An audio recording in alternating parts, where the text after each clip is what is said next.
මම අද ඇත්තෙන්ම කතා කරන්න හිටියේ ඩිජිටල් කරණයෙන් කරන්න බැරි දේවල් ගැන. නමුත් පොරොන්දු වූ ආකාරයටම මම යම් තාක් දුරට ඩිජිටල් කරණයේ බලයත් ඒ වගේම ඩිජිටල් කරණයට ඔබෙන් යන ඩිජිටල් කරණයට පසුබිමක් වෙන අනිත් සාධක ගැනත් පොඩ්ඩක් කතා කරන්න කැමතියි. පළවෙනිම මම කතා කරන්න කැමතියි මේ වචනේ ගැන. I like to bring this word, world class. අපේ මනසේ යන underlying thoughts, සිතුවිලි, emotions, සංවේදී මොනවාද? අපි සියලු දෙනාටම කැමැත්තක් තියෙනවා, අභිමානයක් තියෙනවා අපේ රට world class කරන්න. ඒ කියන්නේ අනිත් රටවල් වලට සාපේක්ෂව එක එක විෂයන්හි එක එක කාර්යයන්හි හොඳම රට නැත්තම් ලෝක මට්ටමේ ජාත්‍යන්තර මට්ටමේ හැකියාවන් තියෙන රටක් හැටියට පත් කරනවා. අපි නිතරම කියනවා Sri Lankan cricket කියලා. Sri Lankan history. We often think about our heritage, our religion. We are proud of our strength in hospitality. We are proud about the beauty of our country because at that moment we are confident that we are indeed world class. ඒක තමයි ජාතික අභිමානය කියන්නේ. ඒ වගේ සෑම අවස්ථාවකම we get goosebumps. පොඩක් සීතල වෙලා යනවා ඇඟ. අපේ ජාතික ගීය ගායන වෙලාවට වගේම මේ වගේ world class කියලා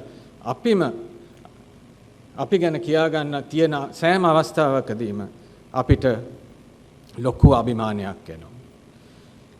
දැන් අපි governance ගැන කතා කරනකොට governance ගැන කතා කරන්න පුළුවන්. We can talk about government. Can we also aspire? Can we aim to be an example, a shining light of world-class governance? What is world-class governance? An admired bureaucracy, a country which world leaders in every single sphere of activity want to partner, the preferred destination for investments. No longer a burden to be endured, but a delight to engage with this service platform. And of course, a government which is cashless, paperless, presenceless, ඒ කියන්නේ මූණට මූණ වත් මේ ළඟා වෙන්න අවශ්‍ය නැති ක්‍රමවේද. මීට වඩා ලොකු ලැයිස්තුවක් හදන්න පුළුවන් world class governance ගැන. මේ වගේ world class governance තියෙන රටවල් කීපයක් ගැන අපි දන්නවා. ඒ ගැන මම වැඩි විස්තර කතා කරන්න කැමති නැහැ. නමුත් මම කතා කරන්න කැමති මේ අවස්ථාවේදී අපේ වර්තමාන වකවානුව ගැන. The present is dominated by change. අපිට කියන්න පුළුවන් දැන් අපේ ජීවිත අපේ වර්තමානය reset වෙලා තියෙනවා කියලා. If we had assumptions about how things will happen in this world, I think even in the last 12 months, lot of those assumptions have changed. It's a reset. When we have problems with our computer, you know what you do. You press the button, you reset. දැන් reset එකක් වෙනකොට ඒක අභියෝගයක් පමණක් නෙමෙයි, ඒක විශාල අවස්ථාවක්. මොකද මේ අවස්ථාවේදී ලෝකේ කිසිම රටක් නැහැ අද තියෙන රීසෙට් එකට පුදුම වෙච්ච නැති රටක් මං හිතන්නේ හොයාගන්න අමාරු. So it's an opportunity as well as a challenge because we are at an inflection point, a turning point in the assumptions that we have about how we live, how we work, the technologies that rule and underlie governance. And in this reset, it is predicted that the global economy will be enriched by anything between 25 and 35 trillion US dollars by 2030. The combination of AI and various digital technologies will create value of 25 to 35 trillion US dollars. So if we take Sri Lanka's fair share of that, you can take it by population, you can take it by GDP, you can take it by land mass, whatever ratio you take it from, you will come up with the number that Sri Lanka can aim for 20 to 50 billion US dollars if we ride this next opportunity correctly. And the opportunity here through digitization is to grow the digital economy. Today our digital economy is about 3% of the total. සමස්ත ආර්ථිකයට සාපේක්ෂව ගන්නකොට අපේ digital ආර්ථිකය, ඒ කියන්නේ අපි digital ක්‍රමවේද, digital අමුද්‍රව්‍ය වලින් කරන නිෂ්පාදනය, ආර්ථික ප්‍රතිසම්පාදනය එහෙම ඒවා ඔක්කොම ගත්තොත් අපි 25% වෙනකන් මේක ප්‍රසාරණය කරන්න පුළුවන් නම් අපි අර දියුණු ලෝකේ රටවල් තාක් අපිට සංවර්ධනය වෙන්න පුළුවන්. Now why is this important? The more you grow that bubble, more you grow the ratio of digital economy to total economy, the higher the uplift you will get in your GDP growth. So if you were growing at say 3 to 5%, then through this uplift you can grow at 5 to 7% or 5 to 8%. And there's a good example of this right next door in India with such a large denominator, with 1.4 plus billion people. You would expect a country like that to be growing at best at 5%, 6%. But as we know, the country is growing at 7, 8%, now targeting 10% growth by 2030. That is the uplift from the digital economy. So capturing this opportunity, මේ අවස්ථාව අල්ලගන්න එක, මේ අවස්ථාව ජයග්‍රහණය කරන එක. I will challenge everyone here, and I have every confidence that it is the Sri Lanka Administrative Service which needs to be the architect and driver of this transformation. It's a huge opportunity, and it has to be grabbed and converted into economic growth which is distributed evenly among all the people of this country by a responsible, disciplined, governance-oriented organization. And again, I can't think of any better organization than the SLAS.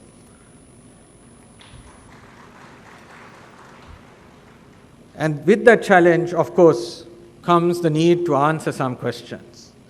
First, are these modern technologies, this transformation, මේ සංවර්ධනය, ගෝලීය වශයෙන් වෙන සංවර්ධනය, ඒක රටවල් සමාන කරනවද?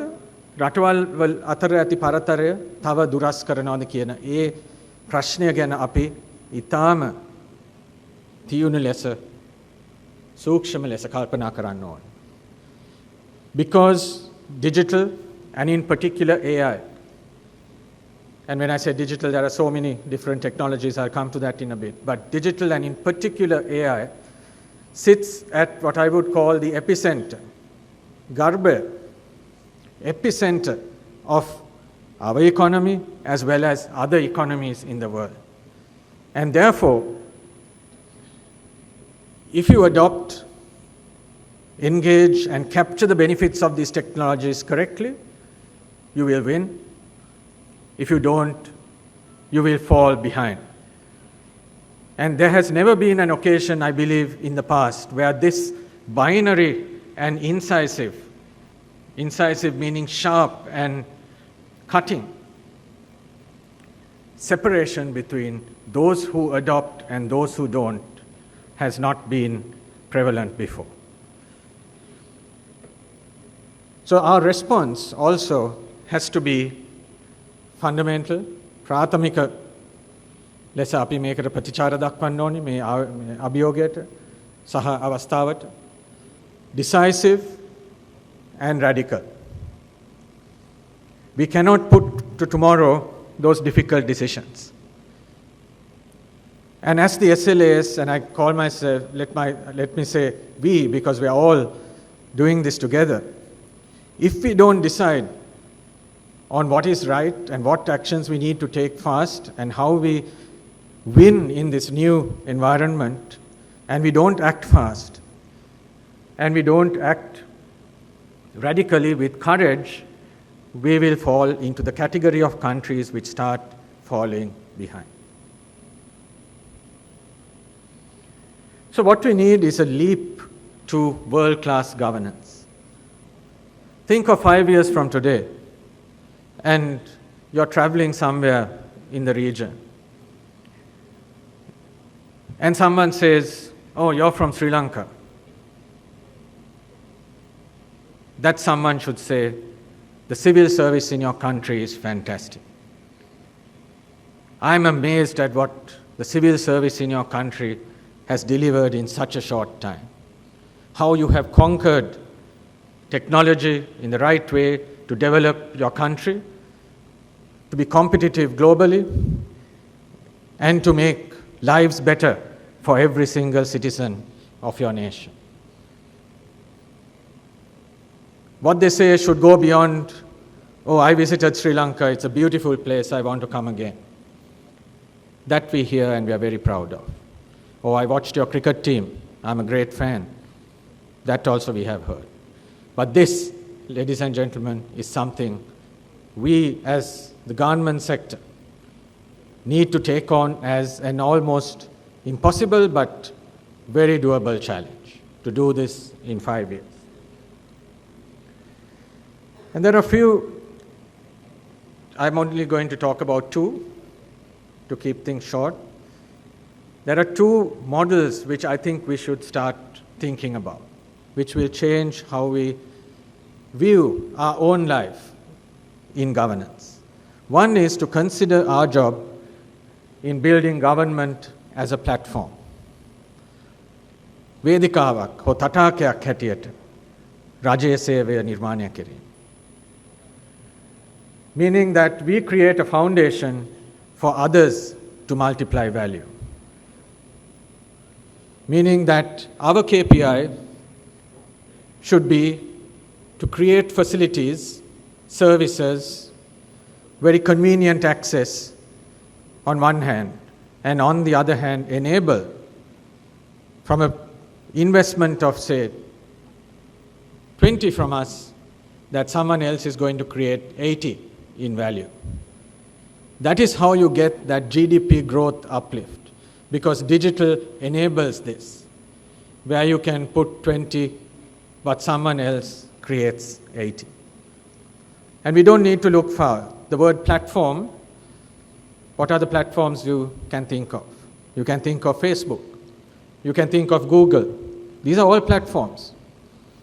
And the digital world has defined that it is platforms that create value. Meaning these are platforms with a lot of facilities, enables a lot of people to connect. But the value that's created far exceeds. It's not even 4 times like here on 2080. It far exceeds. It's 10 times, 20 times of what was invested. Because people create on top of the platform that you have built. The second concept is government as a spine, a vertebrae. And why government needs to be a spine is, I think, in this process, we have to become invisible. We have to all become invisible, because the citizen should not have to even think of government. Business need not think about government. Business needs to just engage and things will get done. That is a beautiful bureaucracy. And also the spine has to interlock in a way that each component of the spine has to operate with other components. Think of our own bodies, the most fantastic creation that we can bend run, sit, carry out various activities with agility all around this spine, which is a set of bones or cartilage which is connected to each other in a perfectly coordinated fashion. And within that cartilage is the nervous system, information, data, which flows seamlessly and at absolutely the correct time. So we need to be invisible but indispensable to the nation, and that would be successful governance. So we are now at a three-way crossroad. On one hand, everyone in this room, can decide to lead this change. මේ සංවර්ධනයට නායකත්වය දෙන්න අපි සියලු දෙනාටම ඉදිරිපත් වෙන්න පුළුවන්. නැත්නම් අපිට පුළුවන් වෙන දෙයක් වෙච්චාවේ කියලා ඒ සංවර්ධනයෙන් අපිම ගිලේ යන තත්යකට ගෙන්නත් පුළුවන්. තුන්වෙනි විකල්පය තියෙන්නේ සංවර්ධනයට කකුල් මාට්ටුවක් දාන එක. පුළුවන් තරම් මේක slow කරන එක. There is a fourth option also, which I didn't even put here, which is to go around in circles. Because when you go to a roundabout, there can be 3 roads, but you might decide to just go round and round. But I would request, and I'm sure everyone here would take the first choice. Because the difference between taking the right choice and the wrong choice, like I said, is that the country will fall behind very rapidly. We either win big or we lose big. Now, when it comes to the digital economy blueprint, which is sort of my job, the digital economy blueprint will support these concepts. And in terms of building government as a platform, we will architect several horizontal platforms. Tirastal, where these horizontal platforms will serve all parts of government and the private sector. They will be open, not restricted to one vendor, completely open so that APIs or application program interfaces will be available to everyone. And you have heard of no code, you have heard of low code, which means that everyone here could actually become a developer. And you know the power of AI, you would have all played with AI. Everyone here can become a developer by using these horizontal platforms. Importantly, they should be inclusive, available, affordable, accessible to every single citizen and institution. In terms of the spine, we will also build several digital public infrastructures like the digital ID, like the National Data Exchange, like digital signature infrastructure, digital certificate infrastructure, payment infrastructure. These are those vertebrae in the spine which all work together and give you the strength of body, but shared across all organs of government. And trust, meaning safety, both in terms of internet use, as well as cybersecurity, data protection, privacy, and sustainability. So this is what the digital economy blueprint will do. It will support the transformation of governance.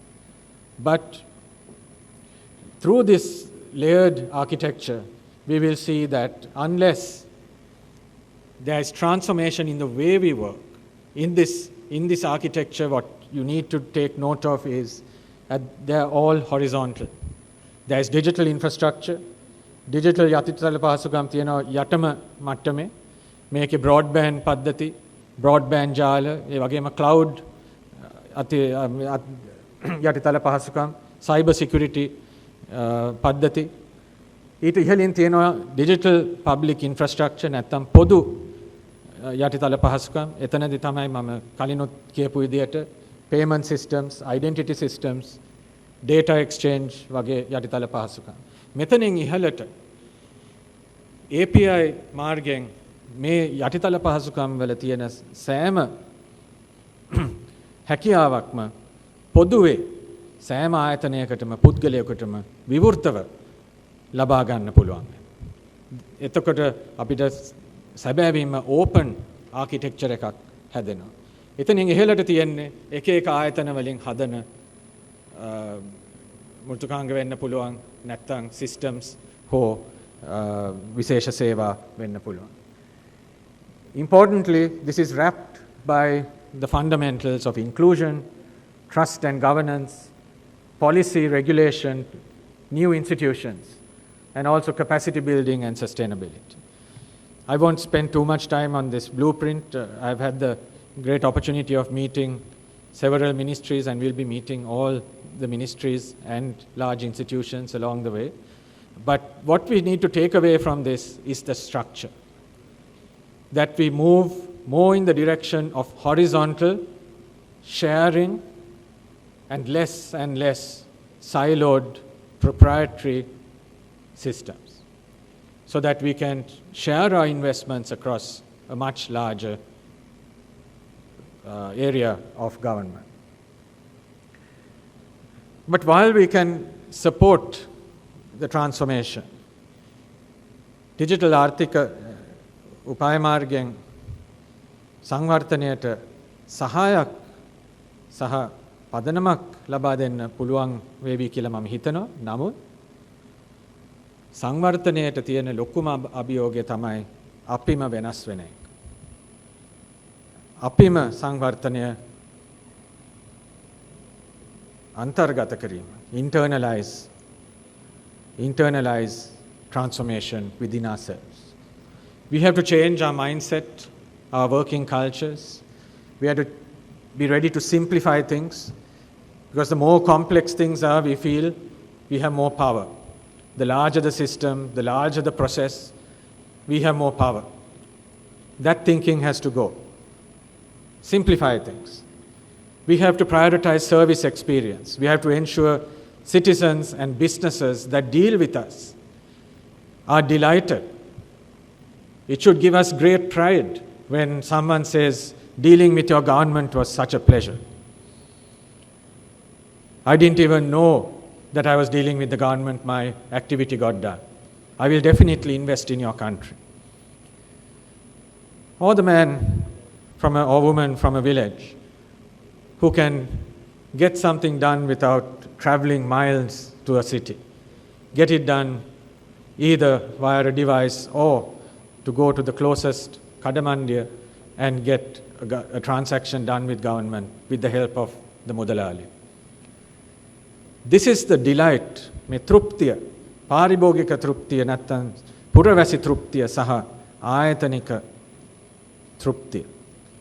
If we can deliver these two things as a priority, I think we will attract a happy nation, but also a lot of investment. And we all know that AI is a major reset button. It is an accelerator of the reset. And because of AI, we really need to more and more think global.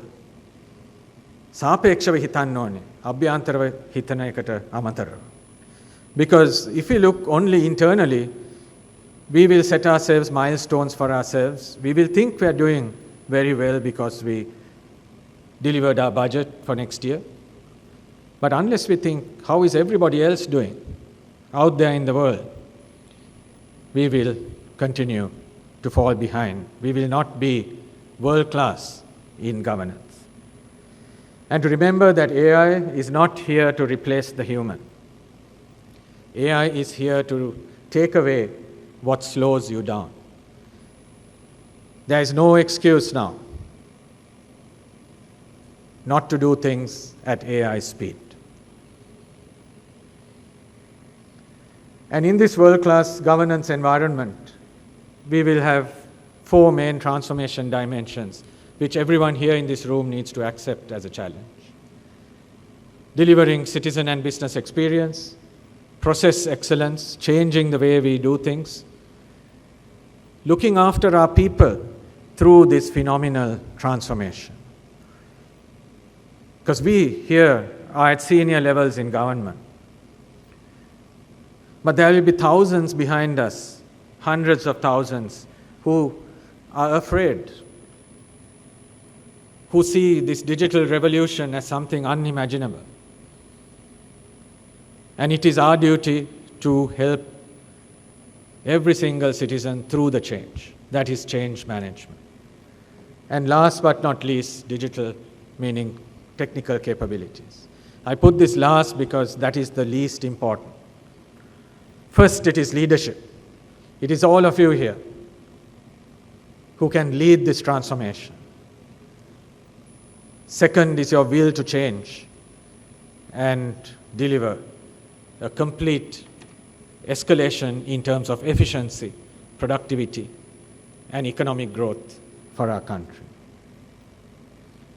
So the SLAS officer of 2030, I would believe that the SLAS officer, at the peak, at the apex of which are the CEOs, the chief executive officers of ministries, our honorable secretaries here, who are managing portfolios larger than any private sector company in this country. Coming from the private sector myself, I marvel at how you handle scope which is so wide. There's no single private sector company which is as big as our large ministries in terms of the role of the CEO. But is the CEO doing the role of the CEO? I've heard this term, the chief accounting officer. That's not a nice term for someone who is going to lead transformation. I hope I'm forgiven for saying that.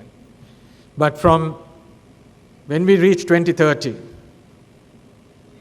the apex of the civil service has to be the apex of strategy, has to be the apex of that platform government, at the head, the brain of the spine, which is orchestrating, meaning bringing resources together to deliver an output, and enabling citizen and business to create value and grow our economy. And last but not least, the policy entrepreneur. The policy entrepreneur, ව්‍යවසායකයෙක්, ප්‍රතිපත්ති ව්‍යවසායකයෙක්. What does that mean? Policy entrepreneur means designing policies to create value. Because every time you put a good policy on the table, investors will come to consume it. Every time you put a good policy on the table, you're making a citizen happy somewhere. And that is the role of a policy innovator and entrepreneur. And I have added a small T because I dream of 2030 when it is the Sri Lanka Administrative and Transformation Service. Because you will lead the transformation of Sri Lanka into the digital age. And we can all be proud when that happens, that we are indeed world class, not only as the people of this country, but as an engine of governance and growth for the greater good of every Sri Lankan. Thank you very much.